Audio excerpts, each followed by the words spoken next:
It's Phil Lindeman with your Krystal 93 News at 5 from Luna Lending.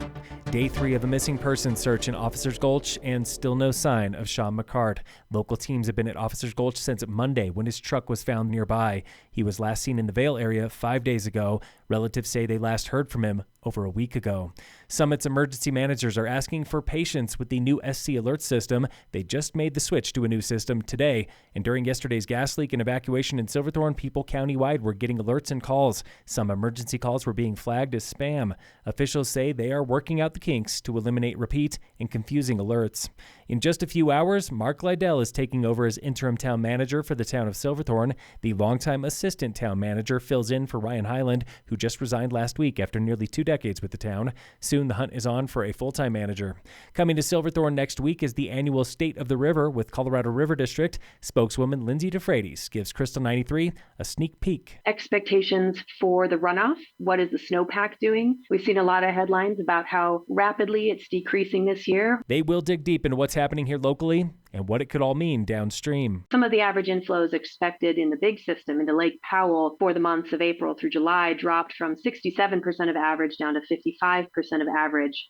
And as you said, the headwaters communities maybe won't feel it as immediately, those up in Summit County, but Montrose and Mesa and Garfield County, we are all definitely expecting to have a pretty hot, dry summer. State of the River is free next Thursday, May 22nd, and it is made for anybody, even if you don't know anything about water. Come on out. They'll put it in layman's terms. Let them know you're coming online at Colorado River District.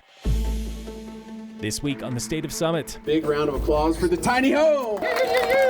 That was Summit High Shop teacher Oakley Van Oss presenting Tiny Home 2, the latest student-built tiny home. Building something, anything, with your hands is worthwhile. And while you're doing that, you're also building more than structures, more than things, more than boxes. You're building relationships and ties with our whole community. Junior Dylan Sullivan and his classmates built this tiny home by scratch for the Careers in Construction course. So many connections, so many great relationships. It's been amazing to work with these people. They're all super nice. Tiny Home 2 is 350 square feet with a kitchen, bathroom, bedroom, and custom cabinetry. We started by putting in like the backboards and the sidewalls, and then as we went, we would put in the shelves, and then we'd secure it to the drywall in the back, and then we finished by putting on the doors and the handles, and it looks beautiful. This is the second tiny home project at Summit High and one of 7 statewide this year.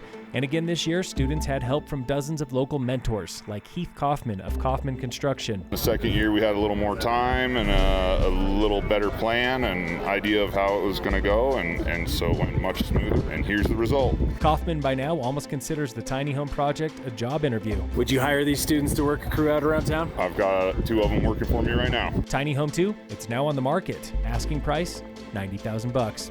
Tune in again next week for the State of Summit on Krystal 93. In sports, the Rockies play the Rangers today. And in local sports, brackets are in. Summit High Baseball plays Durango on Saturday for opening round of the State 4A tournament. It will be their first meeting of the year. It's happening down south at Lewis Palmer High in Monument. Phil Lindeman, Krystal 93 News.